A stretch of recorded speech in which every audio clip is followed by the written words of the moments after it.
Hello, welcome everyone. In today's lecture, we are going to look at classification of stress states. So essentially, we look at how you define different stress states when you have only uniaxial, biaxial, or triaxial stresses. And also, we look at two specific cases that are very interesting, which is called plane stress and plane strain conditions. Okay. So by the end of this lecture, you'll be prepared to do two things. One is that you'll be able to classify different stress states. The second thing you'll be able to do is to distinguish between plane stress and plane strain conditions, and then write the corresponding stress and strain matrices. They have a specific form, and you will be able to identify whether something is in a plane stress condition or a plane strain condition just by looking at the stress and strain matrices without looking at the actual values. Okay, so first let's look at the simplest classification, which is the classification of stresses where you only have normal stresses and you don't have any shear stresses. Okay, so if you think of this particular case here, you can think of a bar that is subjected to a single force or a single stress in the x direction. Okay, such a state is called as a uniaxial stress state. So in this particular case, if you look at a cross section of this bar, the only stress in that cross section will be sigma x. Okay, so essentially sigma y and sigma z at any point will be equal to 0. And the shear stresses will also be equal to 0. Okay, so essentially you'll have only one stress component, sigma x, which is non-zero. Okay. Now you can look at an extension of this where you have what is called as a biaxial stress state. So in this case, you have two normal stresses, sigma x and sigma y, or it could be sigma y and sigma z, or sigma x and sigma z. Okay, but you have only two normal stresses, and all the other stress components are basically equal to 0. So essentially, if you think of this as an element, okay, that you define around a point. And then if you look at the stresses on each of those four faces, essentially you have only normal stresses in the x and y direction, and the stresses in the out of plane direction, which is the z direction, are going to be equal to 0. So such a state is called as a biaxial stress state. Okay. So the one thing that you have to note here is that sigma x and sigma y need not be equal to each other. So if sigma x is equal to sigma y, that is called as a equibiaxial stress. Okay, so if sigma x equal to sigma y, okay, but in principle but in general, they don't have to be equal to each other.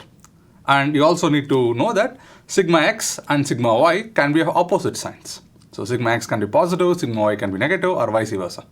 So as long as you have only two normal stresses and no shear stresses, then that state of stress is what is called as a biaxial stress state. Okay. So again, one thing I want to remind you is that the stress is always defined at a point, okay, and for a specific coordinate system. So essentially, you can think of this as the point, okay, and you have defined a cube around that point, and then in those cubes, only four faces have stresses and only normal stresses at that, and the other two faces basically have zero normal stresses, and none of the faces actually have a shear stress. So that is a biaxial stress state. So the natural extension of this is what is called as a triaxial stress state. So in this case, you basically have a sigma x, sigma y, and sigma z. Okay, so essentially you have all three normal stresses, but all the shear stresses are 0. So any tau is equal to 0. Okay, so and this is what is called as a triaxial stress state. So one very interesting example of a triaxial stress state is what is called as a pressure. So if you think about, say, you submerge a body inside water or some liquid, then it essentially is under pressure. And if you look at the stress tensor that corresponds to a pressure, that is actually a triaxial stress state. What is even more interesting is that the triaxial stress state corresponds to an equitriaxial. So all the stress components, sigma x, sigma y, and sigma z, are equal when you have a body that is under pressure. Okay, so that is an example of a triaxial stress state. You can, think of multiple examples of uniaxial stress state. For example, a bar that is loaded in tension, or actually a bar that is subjected to bending. It also has uniaxial stress, even though the uniaxial stress is not uniform across the cross section. And biaxial stress state again arises in a lot of cases. For example, if you think of a pressure vessel that is subjected to pressure, internal pressure, then you can essentially approximate that as a biaxial stress state. So essentially, this is just a classification of stress states. And in all these cases, you only have normal stresses. That is something that you must keep in mind. Okay.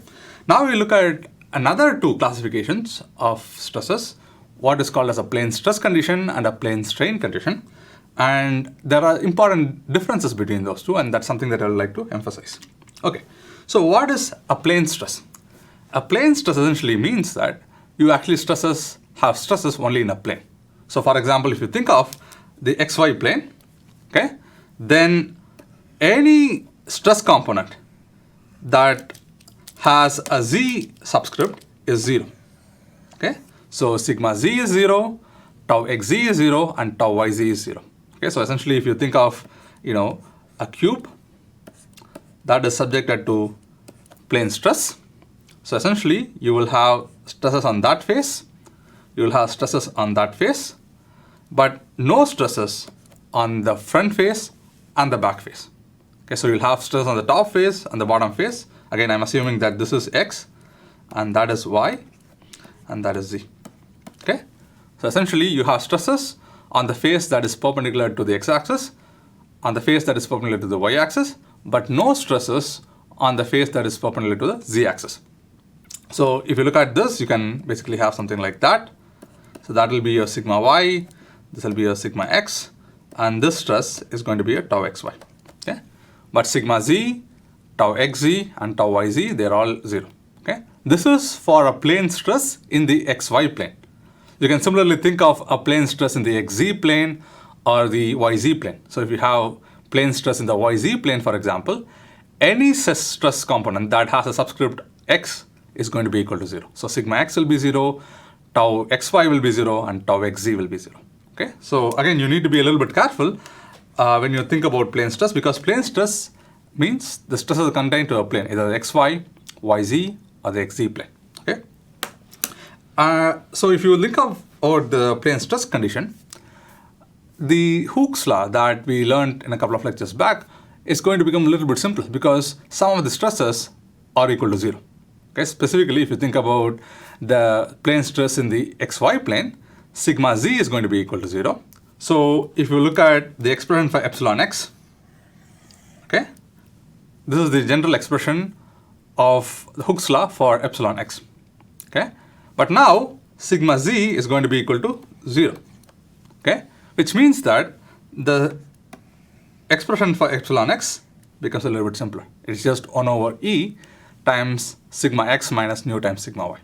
Okay, similarly, epsilon y is going to be 1 over e times sigma y minus nu times sigma x, simply because sigma z is equal to 0. Okay, but one thing that you must keep in mind, and one thing that is very important to understand, is that even though sigma z is 0, okay, sigma z is 0, okay, but epsilon z is not 0.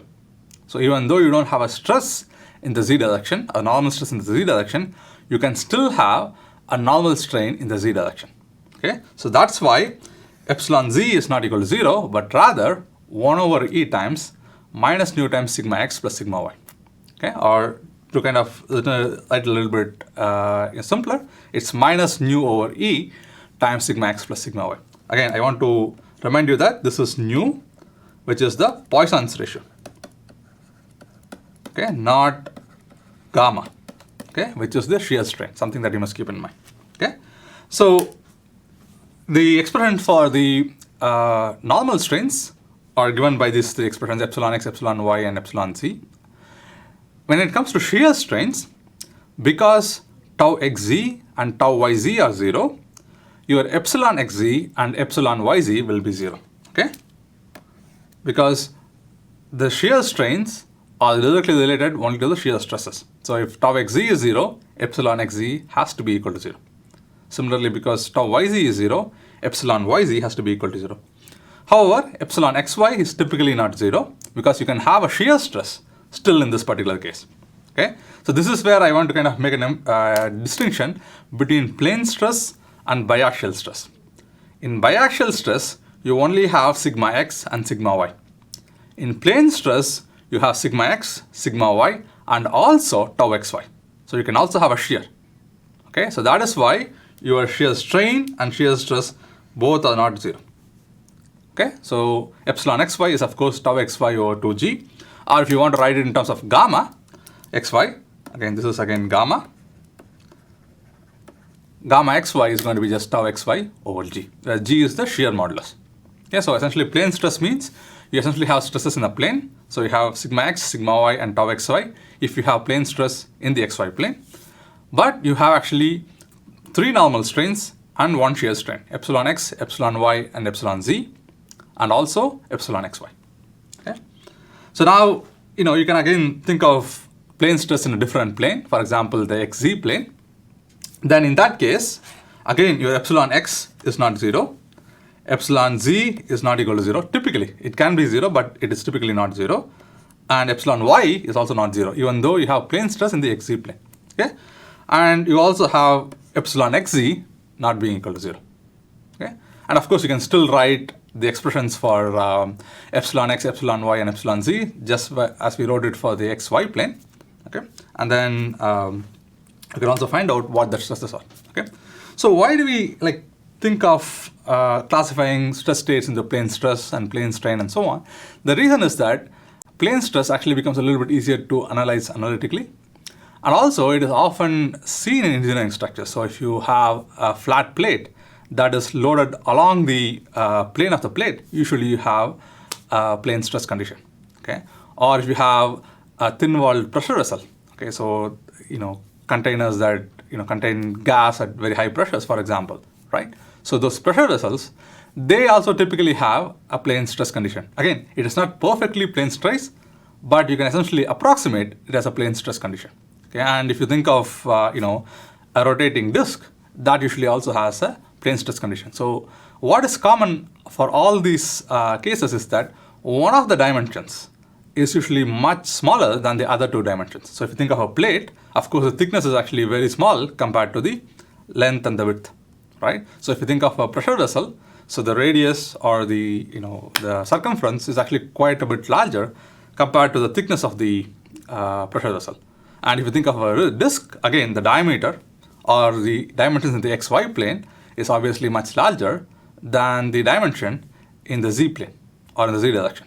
So essentially, these are the cases where you have a plane stress condition, where one dimension is actually quite a bit smaller compared to the other 2 dimensions.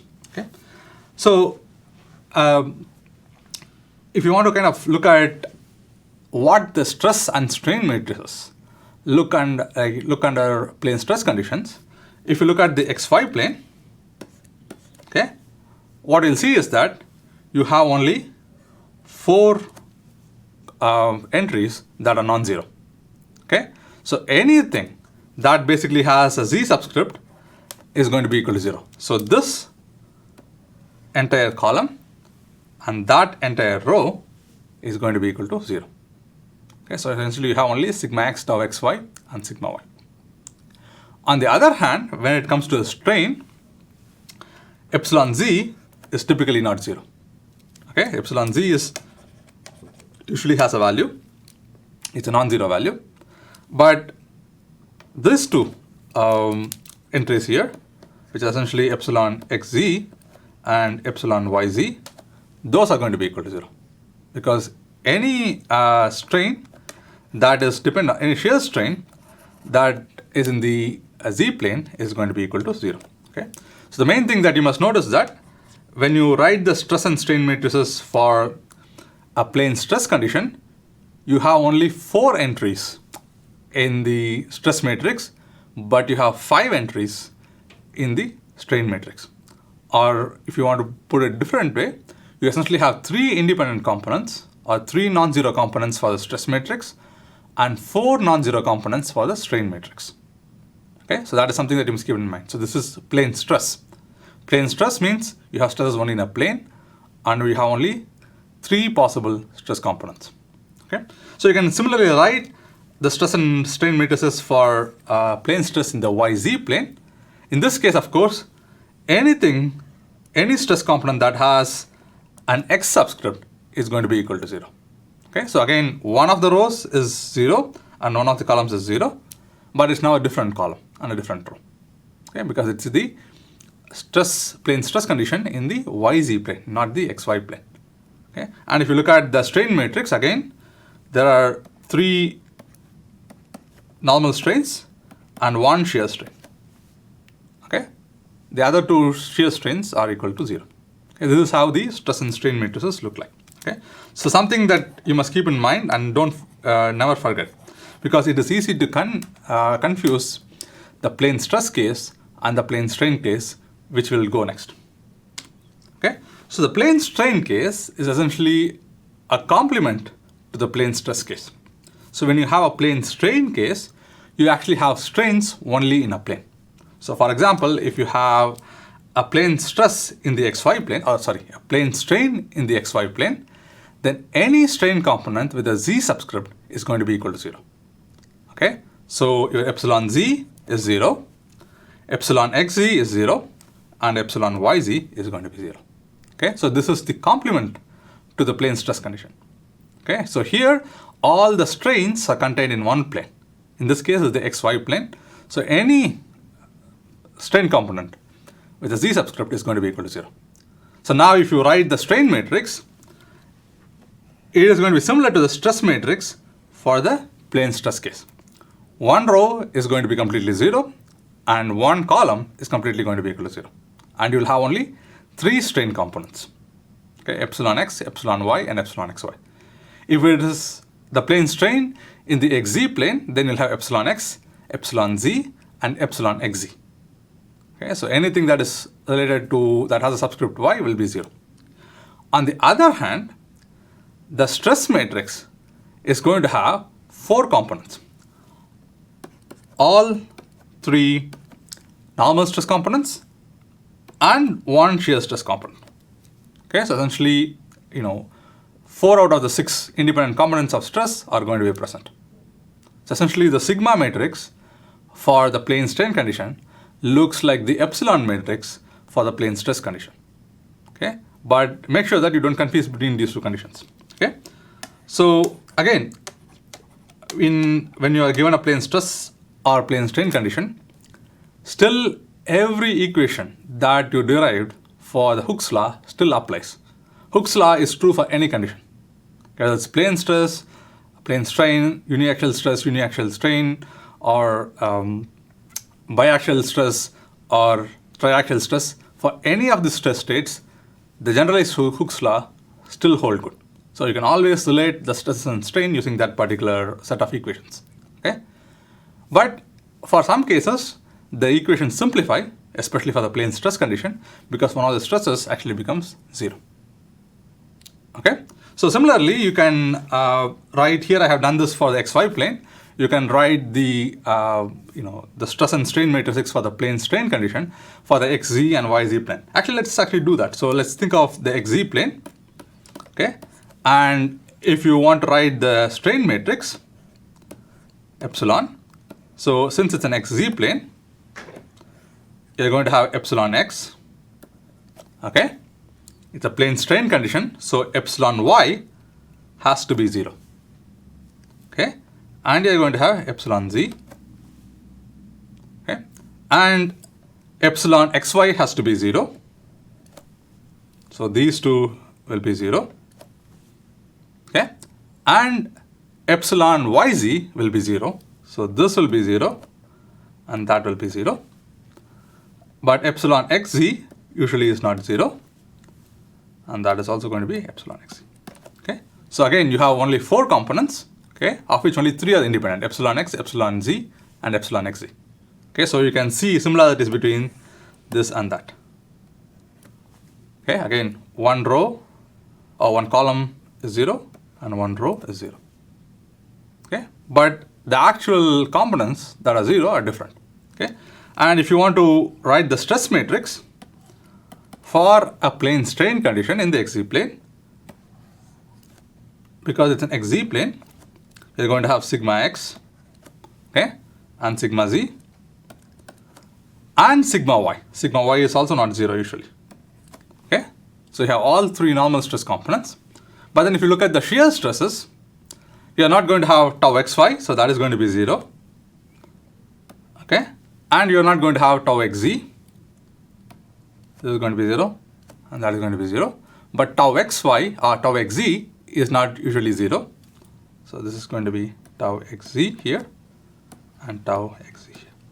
Okay, so that is those are the stress and strain matrices for a plane strain condition in the XZ plane. Okay, something that you must keep in mind. So you can try this, try to write this for the YZ plane for now. Okay, and see whether you can write it. Okay, and why do we also look at plane strain conditions specifically? Because plane strain conditions also occur quite frequently in engineering structures. So if you think of a long pipeline that is subjected to internal pressure, so it could be a gas pipeline or it could be some kind of a water pipeline where the water is under pressure, right? So in those conditions, you essentially have a plane strain condition, okay? Or for that matter, if you have a metal sheet that is subjected to rolling to make it thinner, for example, in that particular case, you essentially have a plane strain condition. So an easy way to kind of think about is that, say, suppose you have a sheet, okay, and then you're rolling it, okay? So what happens is, on one side, the sheet is thicker, okay? On the other side is thinner, okay? But if you look at the sheet, the width of the sheet doesn't change. So you have a sheet that is coming in that is thick, and then as you roll it, it becomes thin. So what happens as you roll it, essentially is that the thickness reduces, but the length increases. Okay, so essentially you can think of it as extending, say, in the x direction and then getting compressed in the y direction.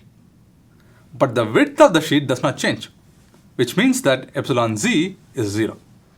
So essentially when you have a rolling operation where you essentially take a thick sheet and then make it into a thinner sheet, you essentially have a plane strain condition. Okay, so, and what essentially a plane strain condition means is that one of the dimensions doesn't change. Okay, so if you think about, a very long pipeline, right? And then you have pressure inside. So when you increase the pressure, the circumference of that pipe will increase, okay? And the thickness of the pipe will reduce, but the length of the pipe will remain the same. So one dimension becomes longer, one dimension becomes shorter, and the third dimension remains the same. So essentially, your strain in the third direction is going to be 0. And that is what this actually means, right? Epsilon z, for example, is 0 means there is no change in the dimension along the z-axis. So if you think about a long pipeline, the length of the pipe doesn't change, but its circumference might increase if there is a lot of pressure, and this thickness might go down. So you'll have essentially strain in the radial direction and the hoop or the tangential direction, but along the z direction or the length direction, the strain is going to be 0. Okay, so that is the difference between plane strain and plane stress. Okay, the last thing that I want to kind of cover is that when you try to tackle problems that involve either plane stress or plane strain condition, you need to know the relationship between these three variables, E, G, and nu. E is the Young's modulus, G is the shear modulus, and nu is the Poisson's ratio. Okay, so you already know some of these relationships from your solid mechanics class, but I want to emphasize that this E, G, and nu, they are not independent variables for an isotropic material. Okay, so what I mean by that is that if you know two of them, you can always find the third one. Or in other words, if you specify two of them, the third quantity is already specified. So for example, if you say that the Young's modulus of something is 200 GPa and the shear modulus is like 60 GPa, the Poisson's ratio for that material is already specified by this relationship. The nu is E by 2G minus 1. Okay? Or if you know the Young's modulus and the Poisson's ratio, you already know what the shear modulus is going to be because it is specified by this relationship. Meanwhile, like all these three equations are essentially the same. I have just written them in different forms. Okay, so what is important to note is that only two of these quantities are independent. Okay, if you know two, the third one is already known, because this is something that we'll have to keep using to solve problems when it comes to plane strain and plane stress. Okay, so with that, I'll conclude and see you in the next lecture. Thank you.